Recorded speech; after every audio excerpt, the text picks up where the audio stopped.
Hello, pneumatic সিলিন্ডারের অংশগুলিকে খুলতে এবং পুনঃসংযোজন করতে এই সেশনে আপনাকে স্বাগত। আশা করা যায় এই সেশনের শেষে আপনি নিউম্যাটিক সিলিন্ডারগুলির অংশগুলিকে খুলে ফেলতে পারবেন এবং পুনরায় জুড়তে পারবেন এবং একই সঙ্গে এর যে পদ্ধতি সেগুলিকে তালিকাভুক্তও করতে পারবেন। নিউম্যাটিক সিলিন্ডারের যা সমস্যা রয়েছে সেগুলি নির্ণয় করতে এবং তার সমাধান করতে আপনি সক্ষম হবেন।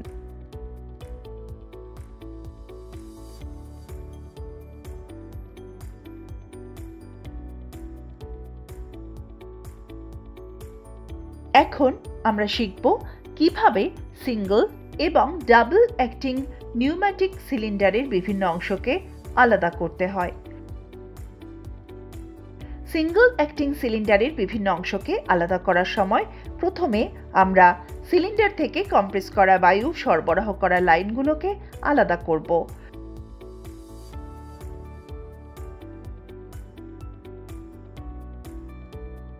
সঠিক স্ক্রুড্রাইভার দিয়ে সিলিন্ডারের কভার আর পোর্ট লাইনগুলিকে খুলে নেব।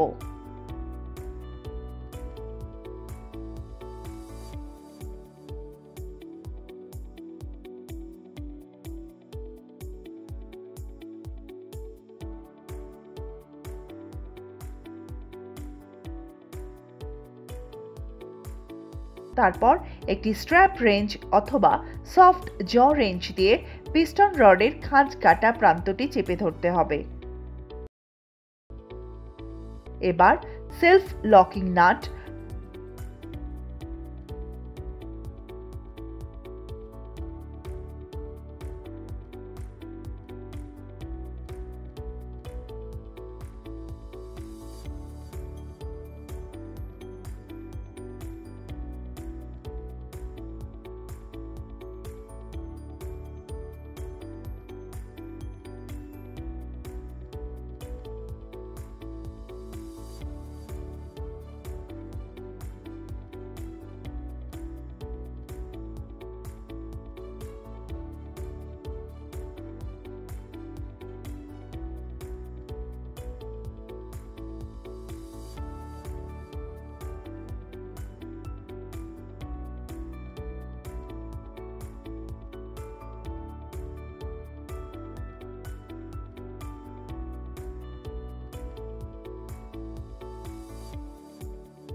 ওরিং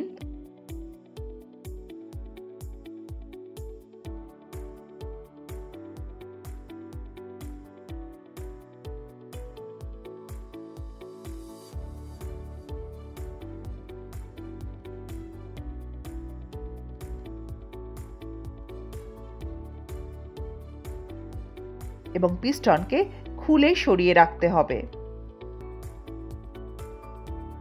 ডাবল অ্যাক্টিং সিলিন্ডারের বিভিন্ন অংশগুলিকে আলাদা করার জন্য একটি স্ট্র্যাপ রেঞ্চ বা নরম জ রেঞ্চ ব্যবহার করে পিস্টন রডকে চেপে ধরুন এবং বাকি নাট ও ওয়াশারগুলিকে খুলে নিন।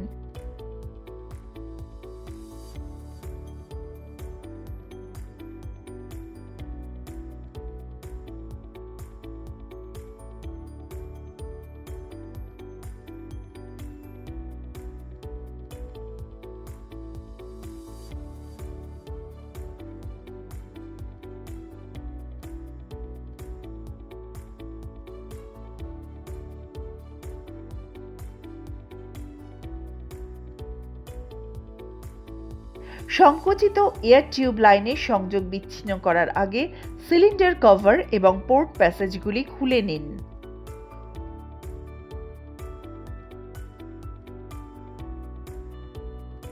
এবার নিউম্যাটিক সিলিন্ডারের পুনরায় সংযোজন পদ্ধতিটি জানা যাক।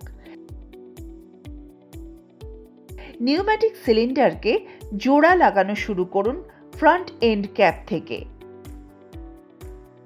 গ্রুভে সঠিকভাবে রড ওয়াইপার সিলকে স্থাপন করুন। ফ্রন্ট এন্ড ক্যাপে নতুন একটি ওরিং লাগান। স্লটে ফ্রন্ট বিয়ারিং বুশটি সাবধানে লাগান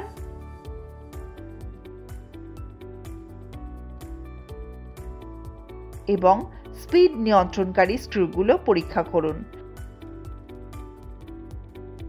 এবার রিয়ার এন্ড ক্যাপটি সংযোজন শুরু করুন।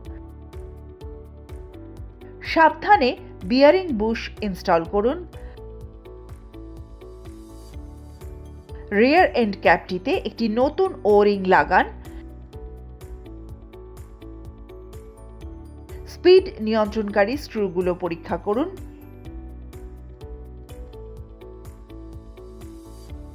এই পর্যায়ে ফ্রন্ট এন্ড এবং রিয়ার এন্ড ক্যাপ দুটি পরবর্তী সংযোজন প্রক্রিয়ার জন্য প্রস্তুত।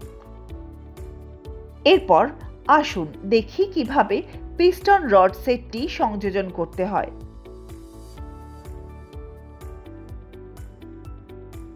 তার আগে নিশ্চিত হয়ে নিন যে পিস্টন রডে কোনো ত্রুটি বা নিক্স অ্যান্ড বার্স নেই।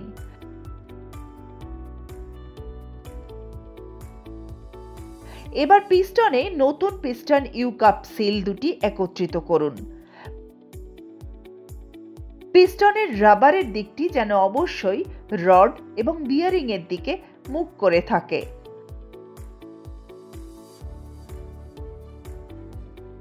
পিস্টনকে ঘিরে বিশেষ করে দুটি পিস্টন ইউ কাপ সিলের মাঝে ওয়্যার ব্যান্ড স্থাপন করুন।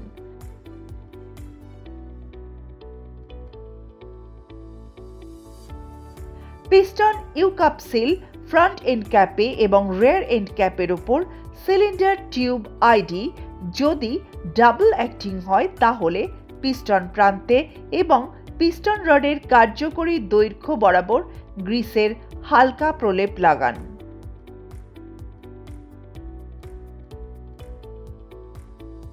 এবার আসুন রিয়ার এবং ফ্রন্ট এন্ড ক্যাপের সঙ্গে সিলিন্ডার টিউবকে সংযোজন করা যাক। বিয়ারিং বুশকে শক্ত করে ধরে পিস্টন রডকে সাবধানে এবং সঠিকভাবে সিলিন্ডারে প্রবেশ করান। সিলিন্ডার টিউবের মধ্যে দিয়ে পিস্টনটিকে ধাক্কা দিয়ে অর্ধেক ঢুকিয়ে ছেড়ে দিন। সিলিন্ডারের সামনের অংশ ফ্রন্ট এন্ড ক্যাপের ধার ঘেঁষে ও-রিং এর একবারে কাছে স্থাপন করুন ও টাইট করে লাগান।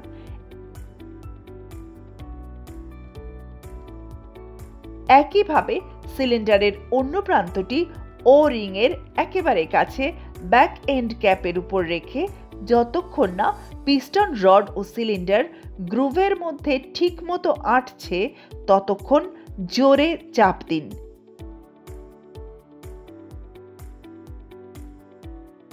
এবারে টাই রড ও টাই রড নাটগুলি লাগান। আঙুল দিয়ে নাটগুলিকে টাইট করুন। তারপর নাটগুলিকে ক্রস টাইট করুন এবং ফাইনাল টর্কে টাইট করে লাগান। সিলিন্ডারে আনুষঙ্গিক উপাদানগুলি এবং এয়ারলাইনগুলিকে আবার জুড়ে দিন। সিলিন্ডারকে আবার মেশিনে স্থাপন করুন এবং বায়ু ও বৈদ্যুতিক লাইনগুলিকে সংযোজন করুন। সিলিন্ডার ঠিকমতো কাজ করছে কিনা তা যাচাই করে নিন।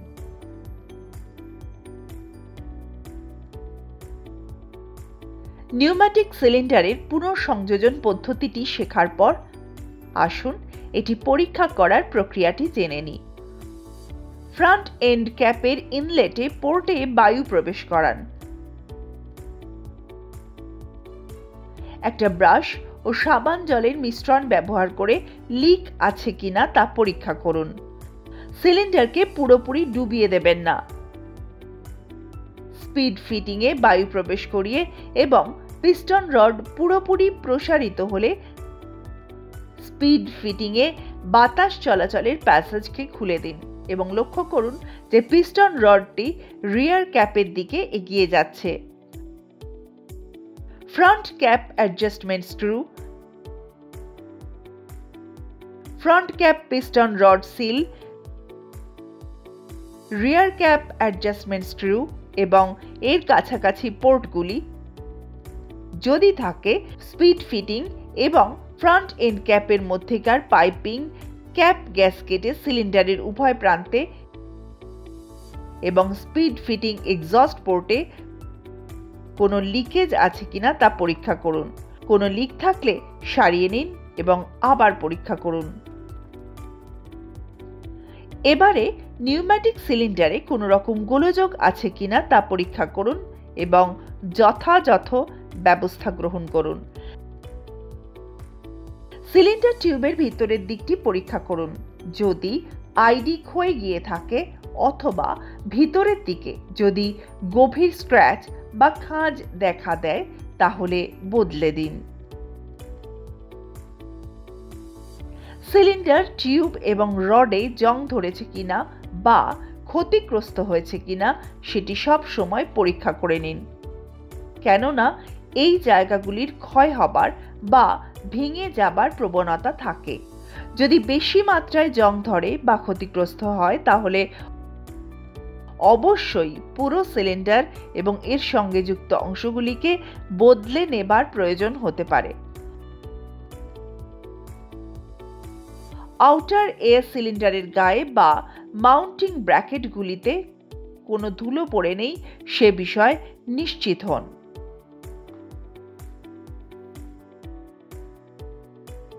নিউম্যাটিক সিস্টেমে সমস্যা বা ত্রুটিগুলোর সম্ভাব্য কারণ ও সেগুলি প্রতিকারের উপায় জেনে নেওয়া যাক। মেশিন কাজ করছে কিন্তু ধীর গতির কারণে কার্য সম্পাদন ঠিকমতো হচ্ছে না, বায়ু লিক করছে, ভালভ যুক্ত থাকা সত্ত্বেও ভেন্ট হোল দিয়ে বাতাস বেরিয়ে যাচ্ছে, পিস্টন দিয়ে বাতাস বেরিয়ে যাচ্ছে, ভালভে লিক আছে, সোলেনয়েড কয়েল কাজ করছে না। নিউম্যাটিক সিলিন্ডারের বিভিন্ন অংশ খোলা এবং তাদের পুনঃসংযোজনের এই সেশনে আমরা শেষ প্রান্তে এসে পৌঁছেছি। আশা করি আপনারা এবার নিউম্যাটিক সিলিন্ডারের বিভিন্ন অংশ খোলা এবং তা ফের জোড়া লাগানোর বিষয়টি সম্পর্কে বিস্তারিত জানতে পেরেছেন। একই সঙ্গে এটি পরীক্ষা করার পদ্ধতি তালিকাভুক্ত করতে পারবেন। পাশাপাশি আপনারা নিউম্যাটিক সিলিন্ডারের যে সমস্যা তা নির্ণয় করতে এবং তার সমাধান করতেও সক্ষম হবেন।